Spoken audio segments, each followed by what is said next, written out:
오늘 본문 말씀을 통해서 부활하신 주님의 말씀, 이런 제목으로 여러분과 함께 은혜를 나누고자 합니다. 우리가 용어이긴 하지만 이렇게 구별해서 생각해 볼 수 있습니다.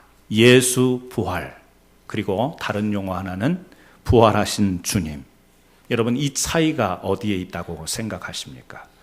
우리가 그렇게 언어적인 분류를 깊게 고민할 필요는 없지만 오늘 이렇게 한번 생각해 볼 수 있겠습니다. 예수 부활, 역사적 사건으로서 부활 사건입니다. 예수님께서 분명히 이 땅 가운데, 역사 가운데 부활하셨던 사건이 있었다라는 거죠.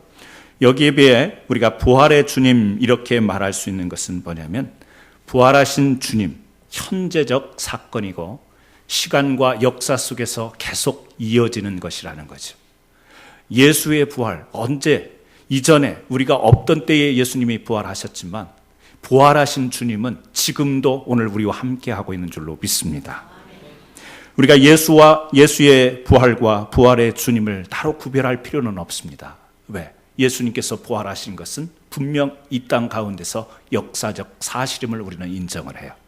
그러나 그것이 옛날에 있었던 일로 그치는 것이 아니라 오늘 그 예수님은 부활하신 주님으로 오늘 이 시간에도 함께 하실 것이고 앞으로도 계속 우리와 함께 하실 것이기 때문에 우리는 예수 부활과 부활하신 주님을 동시에 같이 생각하게 됩니다. 오늘 부활절을 맞이해서 부활의 주님이 이 자리와 함께 하시는 저와 여러분들에게 오늘 이 부활의 영광이 임하기를 바라고, 오늘 부활하셨던 그 주님께서 우리와 함께 하시는데 예수님 당시에 이 부활하셨을 때에 그때의 주님께서 부활하시고 나타나셔서 제자들과 사람들 앞에 당부하시고 명령하시고 부탁했던 그 말씀을 오늘 같이 한번 두 가지로 생각해 보려고 합니다. 오늘 우리가 본문 말씀을 읽었습니다만 예수님께서 십자가에 돌아가신 후에 제자들은 예루살렘 마가 다락방에 모여서 안에 문을 잠그고 두렵 마음으로 그 자리에 있었습니다. 예수님이 붙잡히고 난 뒤에 제자들도 예수님과 뜻을 같이 했기 때문에 이제 로마 군인들이 혹시 그들도 체포하러, 그들도 이제 잡혀가게 되지 않을까 두려운 마음으로 마가다락방에서 문을 잠그고 있는 그때에 부활하신 주님이 그 제자들 앞에 나타납니다. 나타나셔서 하신 말씀이 오늘 읽은 우리가 19절부터 23절에 이르는 말씀이에요. 이 말씀을 정리해서 보니까 두 가지 말씀을 하셨죠. 첫 번째는 너희에게 평강이 있을지어다. 그리고 또 다른 말씀 하나는 성령을 받으라. 이 두 가지 메시지를 부활하신 주님께서 제자들에게 나타나서 두려운 마음으로, 불안한 마음으로 지금 있는 이 제자들에게 나타나서 이 두 가지 말씀을 주셨습니다. 오늘 또 부활하신 주님은 우리와 함께 하시는데 오늘 이 말씀도 우리에게도, 제자들에게 뿐만 아니라 오늘 우리에게도 주시는 말씀인 줄 믿습니다. 첫 번째요, 너희에게 평강이 있을지어다. 제자들이 어떤 상태에 있었다고요? 두려워했어요. 불안한 상태에 있었습니다. 그런데 이 제자들을 만난 주님께서 두 번씩이나 19절과 21절 말씀 가운데서 너희에게 평강이 있을지어다 이렇게 말씀하십니다. 여러분, 우리가 살아가다 보면 제자들과 똑같은 상황은 아니지만 살아가면서 참 평강을 잃어버리고 불안하고 초조하고 이 두려움 가운데 처할 때가 참 많이 있는 것 같습니다. 여러분, 그냥 좀 쉽게 우리가 생각해서 살아가면서 우리가 참 주변에 보면 좋은 것인데 우리를 불안하게 만들고 두렵게 만드는 것들이 있습니다. 멀리 생각할 필요도 없는 것 같습니다. 저는 세 가지만 한번 생각해 봤으면 좋겠습니다. 첫 번째, 돈. 여러분, 돈이라는 것 좋습니까? 안 좋습니까? 좋다고 하는 분은 돈이 있는 분이고 흔히 안 좋다고 하는 분은 아마 돈이 없는 분이 아닐까 그런 생각이 듭니다. 저에게 묻는다면 돈은 참 좋은 것입니다. 속되게 생각하지 마십시오. 돈은 좋은 것입니다. 돈이라고 하는 것은 우리의 삶을 영위하는데 삶의 가치를 실현할 수 있는 도구가 되는 것이기 때문에 이것은 필요한 것이고 우리에게 얼마든지 좋은 것일 수 있다라는 이야기입니다. 그런데 우리가 이렇게 돈이 좋은 것이고 삶의 가치를 실현하는 중요한 도구임에도 불구하고 돈이 삶의 수단이 되지 못하고 돈이라는 것이 삶의 목표가 될 때 이것이 우리 사람에게 얼마나 두려운 존재가 되는지, 얼마나 사람에게 불안한 존재가 되는지 모릅니다. 돈은 좋은 것인데 어떤 사람에게는 돈이 없어도 두렵고 어떤 사람에게는 돈이 있어도 불안한 겁니다. 지켜야 되고 가지고 있어야 되고 그래서 불안하고 없을 때 어떻게 삶을 가치 있는 삶을 영위할까 두려운 마음이 들어오기 때문에 있어도 불안하고 없어도 두려운 것, 이것이 돈이라는 사실이죠. 단순하게 우리가 좋다 나쁘다 그렇게 이야기할 수 없는 것입니다. 그렇습니다. 좋은 것인데 우리에게 참된 평강을 주지 못하는 것이 돈이라는 사실이에요. 여러분, 사람이라는 존재가 얼마나 좋은 것입니까? 여러분 어떻게 생각하세요? 옆에 지금 앉아 계신 분도 가족이든 우리 교회 성도가 간에 사람인데 옆에 있는 사람이 좋습니까? 안 좋습니까? 어떻게 말할 수가 없겠죠? 말할 수가 없겠습니다. 다 좋다고만은 말 못할 거라고 제가 생각이 듭니다만, 여러분, 누군가가 내 옆에 사람이 있다는 것만으로도 위로가 될 때가 있습니다. 어떤 말을 듣고 어떤 교제를 나누지 않아도 그냥 옆에 사람이 있다는 그 자체로 좋을 때가 있습니다. 더군다나 나를 이해해주고 내 마음을 함께 나눌 수 있다면 더더욱 고마울 수가 없고 그렇게 사람이 좋을 수가 없는 겁니다. 그런데 문제는 우리가 그 다음 이야기입니다. 사람처럼 무서운 존재가 없다. 여러분, 우리가 그런 말들을 참 많이 나눕니다. 믿지 못하겠다. 사람 참 무섭다. 또 심지어는요, 욕과 같이 하는 말 있죠. 짐승만도 못하다. 사람에 대해서요, 그런 말을 합니다. 또요, 사람의 탈을 쓰고 어떻게 저럴 수 있을까? 좋아서 하는 말입니까? 아니죠. 증오해서 하는 말입니다. 사람이 무서워서 하는 이야기입니다. 동일한 사람이라는 존재를 놓고도 우리가 좋을 때가 있고 참 믿지 못하고 그 사람이 나를 어렵게 하고 불안케 만드는, 그래서 사람이라는 존재, 하나님이 우리 이 땅에서요 함께 더불어서 살아갈 수 있는 귀한 존재로 주셨는데 사람 역시 우리에게 참된 평강을 주지 못한다라는 사실입니다. 또 한 가지만 더 이야기를 하면 뭐가 있을까요? 죽음이라는 것이 있습니다. 여러분, 죽음이 좋습니까? 안 좋습니까? 자꾸 왜 묻냐는 거죠? 죽음이라는 것, 어찌 보면 우리가 주 안에서 소망을 가지고 살아간다는 것은요, 반드시 죽음을 거쳐야만 오게 되는 소망을 기다리고 있는 거예요. 여러분, 죽음 없이 영원히 살 거라고 생각하는 그것은요, 주 안에서 우리가 이 소망에, 참된 소망을 가질 수 없는 생각이라는 것이죠. 우리는요, 죽음을, 이 땅에서 육신의 죽음을 통과해서 영원한 하나님 나라에서 참된 안식을 누리는 영생의 소망을 가지고 살아갑니다. 그래서요, 죽음은 참 편한 것, 안식, 잠자는 것, 소망, 하나님 나라에 들어갈 때 우리가 거쳐야 될 과정, 이렇게 생각하면 참 좋은 것인데, 아마 이 자리에서 죽음이 이렇게 좋은 것이라고 느끼는 분 손들어 보라면 아마 맞기는 하는데 우리가 경험해보지 않았기 때문에 죽음은 여전히 우리에게 불안한 것이고 두려운 것입니다. 초조한 것입니다. 여러분, 세 가지만 말씀드렸지만 돈도 중요하고 소중한 거예요. 삶의 가치를 실현하는 중요한 도구예요. 사람 너무 소중한 존재들입니다. 하나님께서 우리를 축복하고 서로 격려하는 지체로 하나님께서 주셨지만 사람 역시 온전한 평강을 주지 못합니다. 죽음이 참된 안식이고 영원한 나라에 들어가는 이 소망의 과정인데, 그렇게만 생각하면 너무 좋은 것인데 그럼에도 불구하고 그 죽음이라는 것이 우리에게 참 평강을 주지 못하는 것 같습니다. 여러분, 진정한 평강, 이것은요 세상이 줄 수 없는 것이라는 거예요. 세상이 줄 수 없는 것, 이것이 평강이라는 거예요. 그런데 오늘 주님께서요 부활하신 뒤에 제자들에게 나타나가지고 지금 하시는 말씀이 뭐냐면 너희에게 평강이 있을지어다. 주님께서 하시는 말씀입니다. 여러분, 이 진정한 평강은 하나님이 주셔야 존재하는 평강이 되는 줄로 믿습니다. 그래서요, 성경의 언어, 우리가 인사할 때 그렇게 많이 인사하잖아요. 오늘 또 우리 그렇게 인사했죠. 찬양 시작할 때 샬롬, 뭐예요? 평강의 인사입니다. 평안의 인사예요. 주님 은혜 안에서 다루는 평강의 인사가 샬롬, 이렇게 우리가 인사를 하는데, 이 샬롬이라는 말의 의미는요, 제자리에 놓여있다, 이런 뜻을 가지고 있습니다.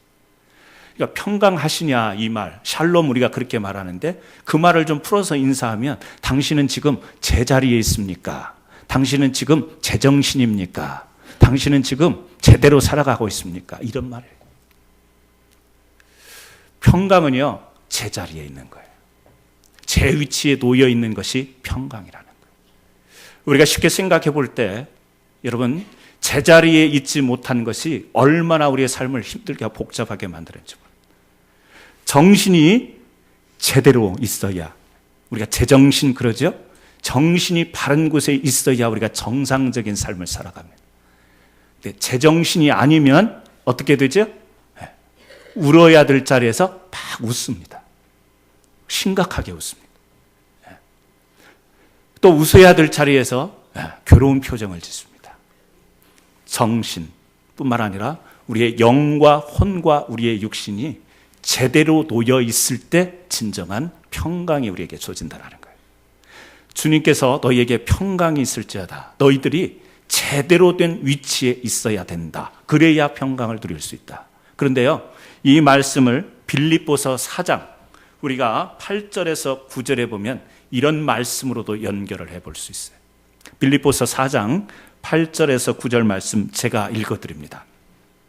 정말로 형제들아, 무엇에든지 참되며 무엇에든지 경건하며 무엇에든지 오르며 무엇에든지 정결하며 무엇에든지 사랑할 만하며 무엇에든지 칭찬할 만하며 무슨 덕이 있든지 무슨 기름이 있든지 이것들을 생각하라.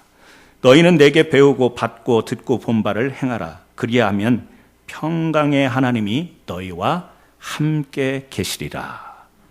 자, 하나님이 우리를 평강 가운데서 함께 하신대요. 어떨 때요?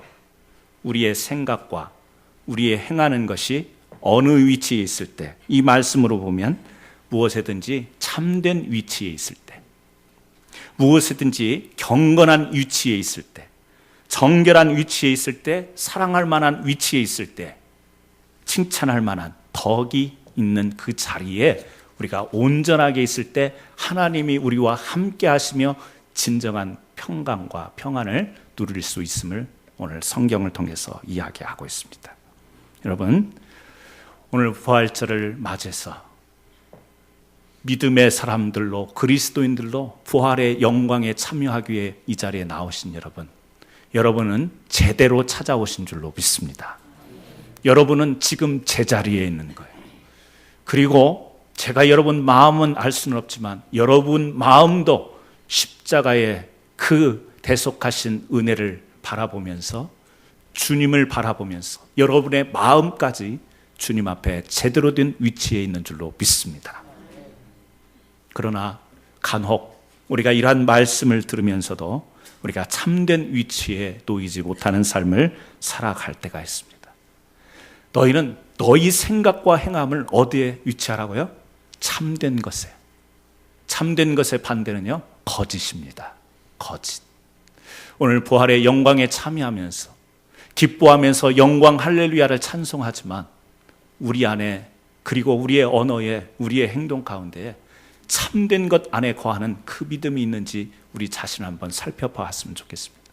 혹시라도 알게 모르게 내가 거짓된 곳에 위치해 있지는 않는가? 내 생각이, 내 마음이 내 생활 가운데에 혹시 참된 위치에 있지 못하고 거짓된 위치에 있지는 않는가?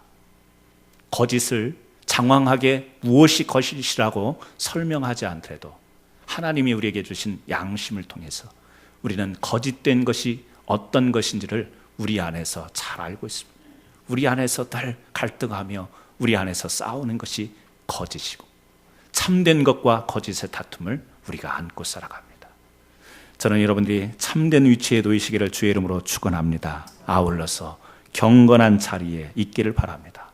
경건이라는 말은요, 공경하며 삼가 조심하여 정성을 다하는 것, 사전적 의미입니다.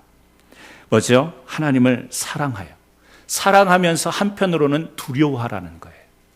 사랑이 하나님이니까 모든 것을 용납하시고 품어주시는 것만 생각하지 말고 잘못되고 불의의 가운데는 징계하시고 심판하시는 하나님의 그 의, 심판, 공의, 이것을 생각하면서 우리가 거짓되고 참되지 못하고 경건하지 못할 때 하나님께서 그것을 그것을 원치 않으시는 하나님. 그래서요, 우리가 경건한 자리에 우리가 살아가야 되는, 위치에 놓아야 되는데, 우리의 삶을 그렇게 놓아야 되는데, 경건은 하나님을 사랑하는 한편 하나님을 두려워할 줄 아는 마음을 갖는 것입니다. 여러분, 오늘 우리가 양심에서 벗어나는 일을 할 때 하나님 앞에 두려운 생각이 들 때가 있어요. 내가 이러면 안 되는데, 알게 모르게 불안한 마음이 듭니다. 하나님이 기뻐하시지 않는 일을 불연중에 우리가 행할 때요, 하나님이 혹시 나에게 벌을 내리지 않을까, 좋은 생각은 아니지만 그런 마음, 불안한 마음이 들 때가 있어요. 왜 그렇죠? 하나님을 두려워하는, 그래도 우리에게 기본적인 경건의 마음이 있기 때문에 그렇습니다. 여러분, 오늘 우리는 경건의 모양으로 살아가는 게 아니라 경건의 능력으로 살아가는 그리스도인이 되어야 될 줄로 믿습니다. 모양은 낼 수 있어요. 모양은 낼 수 있지만, 모양은 낼 수 있지만 그 능력은 달라는 거예요. 그래서 유명한 제품들 카피하는 나라, 카피하는 회사들이 있습니다. 모양은 똑같아요. 성능은요, 조금 지나면 금방 부서져요. 왜 그렇죠? 모방이니까. 능력이 뒤따라주지 못하니까. 모양은 똑같은데 능력이 따라주지 않는 거죠. 저는 우리 사랑하는 캔사스 한인 장로교회 성도님들이, 여러분들이 하나님 앞에서 제대로 된 경건의 위치에 서서 하나님을 정말 사랑하고 또 한편으로는 하나님을 두려워하는 이 마음을 품고서 경건의 능력이 여러분에게 주어지는 그러한 삶을 사시기를 주의 이름으로 축원합니다. 경건의 능력, 하나님을 두려워할 줄, 하나님을 사랑해야 돼. 그것이 우리가 있어야 될 자리입니다. 부활하신 주님께서 너희들의 위치가 바로 이런 위치에 있을 때 진짜 평안하다. 그래서요, 하나님을 생각하고 하나님을 사랑하고 하나님을 두려워하는 것 같지만 그런 경건의 모습, 능력 두 가지를 다 가지고 나갈 때 우리가요, 참된 평강으로 살아갈 수 있게 되는 줄 믿습니다. 우리의 생각과 우리의 행동을 정결한 자리, 깨끗한 자리, 순결한 자리에 놓기를 주의 이름으로 축원합니다. 부활하신 주님께서 이제 우리에게 말씀하시는 또 하나의 이야기가 있습니다. 바로 성령을 받으라. 두 번째, 성령을 받으라고 이야기합니다. 성령을 받으라는 말씀을 우리가 신학적으로 정리하기보다는 쉽게 말씀을 드린다면 한마디로 능력을 받으라. 능력이라는 건 뭐죠? 힘입니다. 이것이 왜 필요하죠? 쓰기 위해서, 사용하기 위해서 필요한 겁니다. 성경에 성령을 받아 우리가 되는 것이 있습니다. 성령을 받을 때 나타나는 것 두 가지로 우리가 볼 수 있습니다. 하나는요, 내적인 변화예요. 우리 인격이 변하는 그런 것을 체험하게 됩니다. 또 하나는요, 성령의 능력을 통해서 권능 있는 복음의 증거, 사역을 감당합니다. 그래서 이 신약 성경에 보면 성령을 받을 때 이 바울 서신에 보면 우리의 내적인 인격적 변화를 강조하고, 사도행전 누가가 쓴 이 사도행전 누가복음 이쪽을 보면요, 성령의 권능을 통해서 복음을 증거하고 사역을 잘 감당하게 되는 그 두 가지 분류로 성경이 나타나 있는 것을 볼 수 있습니다. 오늘 부활하신 주님께서요, 22절에 이 말씀을 하시고 저희를 향하여 숨을 내쉬며 가라사대 성령을 받으라. 가라사대 성령을 받으라. 여러분, 성령은 받는 것입니다. 평강은요, 있을지어다 그랬어요. 근데 성령은요, 받으라 그렇게 이야기를 합니다. 그리고 그 앞에서 21절에 보면 예수께서 또 가라사대 너희에게 평강이 있을지어다 아버지께서 나를 보내신 것 같이 나도 너희를 보내노라. 자, 성령을 받으라는 말씀 앞에 너희를 보내겠다라는 말씀이 있습니다. 그런데 하나님께서 이 땅에 육신을 입고 예수님을 이 땅에 보내십니다. 그런데 그때 보내심은요, 아포스텔로라는 용어를 씁니다. 하나님의 권위, 이 권위를 예수께 부여하시면서 이 땅에 보내시는 것이고, 지금 주님께서 제자들을 향해서, 우리를 향해서 내가 너희를 세상에 보낸다, 복음을 증거하기 위해 보낸다라고 할 때는 아포스텔로를 사용하지 않습니다. 펜포라고 하는 단어를 씁니다. 이것은 뭐냐면 예수의 권위 하에 보내는 것이에요. 하나님이 이 땅에 예수님을 보낸 것과 우리가 주님으로부터 명령을 받고 나가는 것은 차이가 있습니다. 예수는요, 우리의 모든 죄를 담당하시고 구원하기 위해서 보냄을 받은 거고, 우리가 보냄을 받는 것은 그 구원자로 오신 예수 그리스도를 증거하기 위해서 보냄을 받는 것입니다.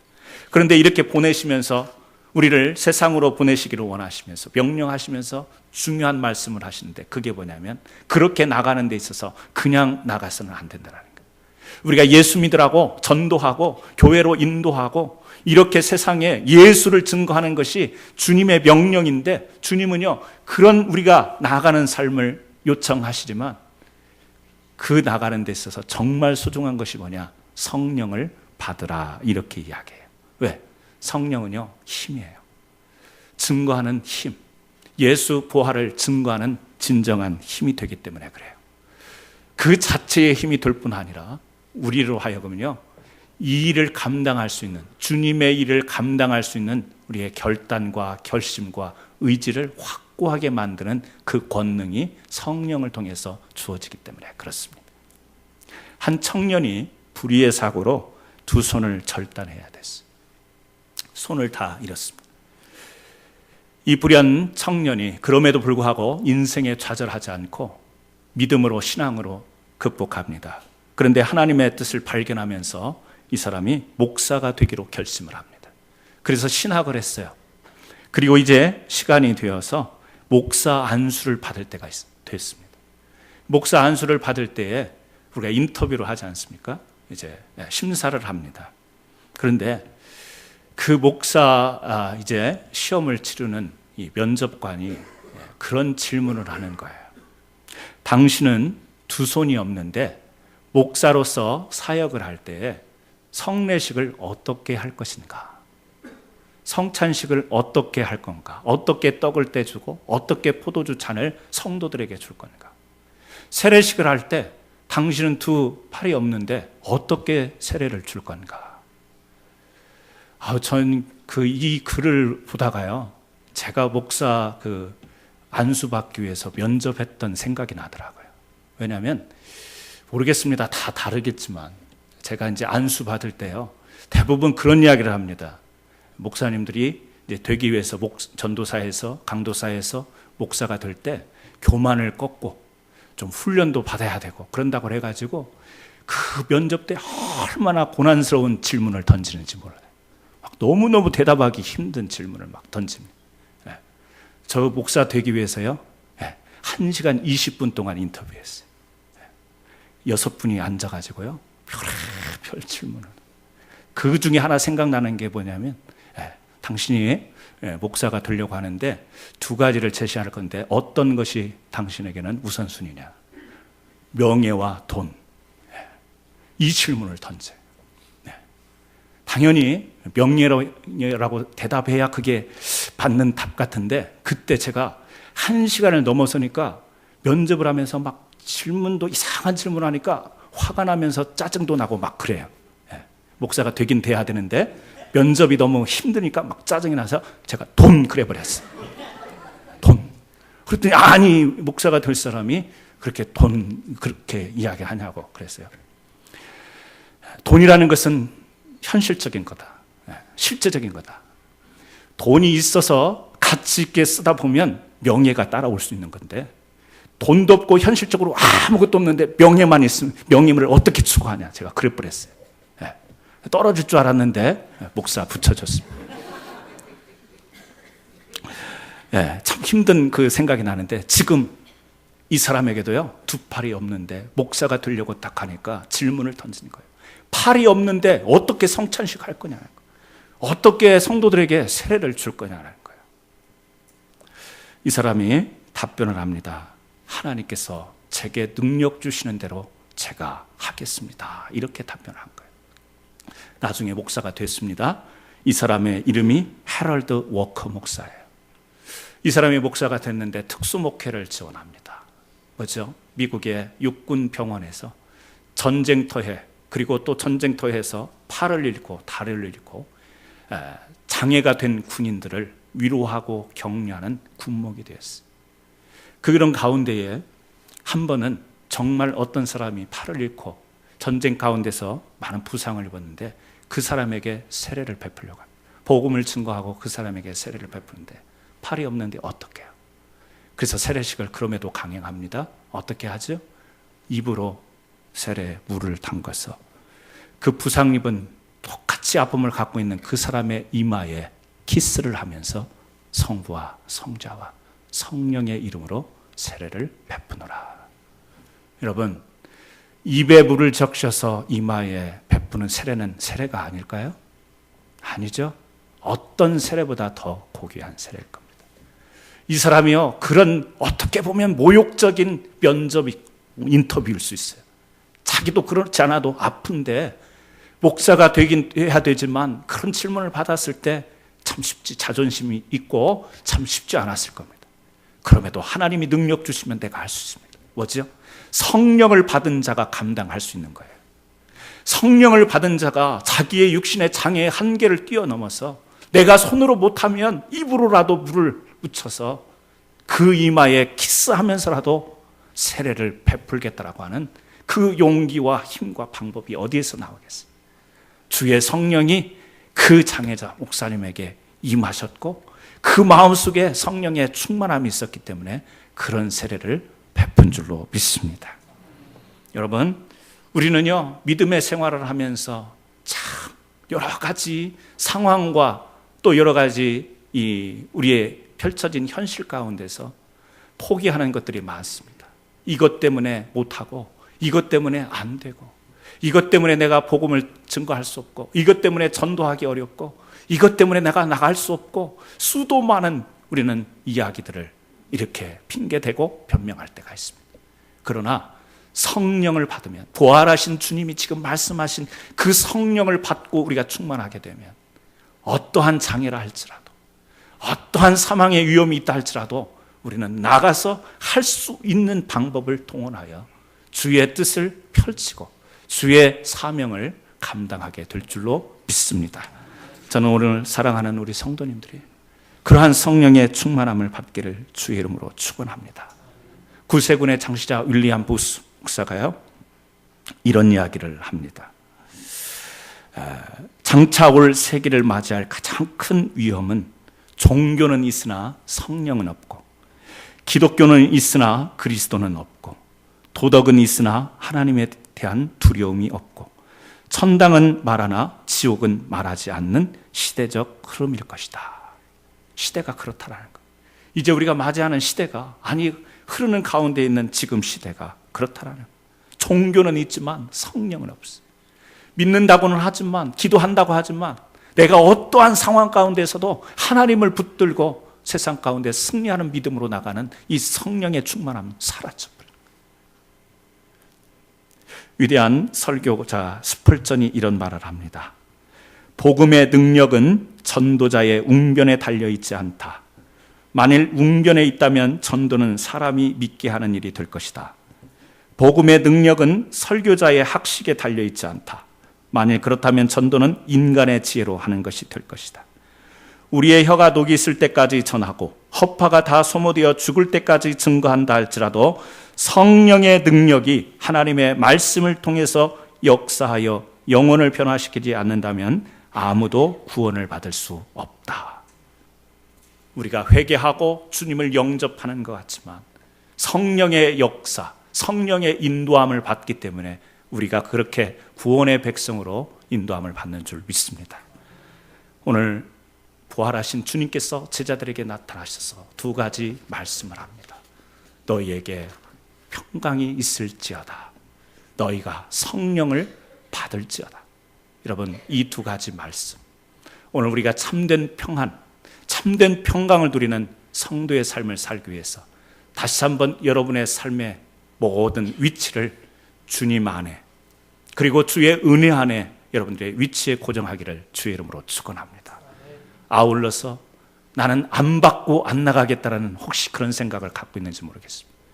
주의 성령을 받으시기를 바랍니다. 충만하게 받으시기 바랍니다. 날마다 받으셨어.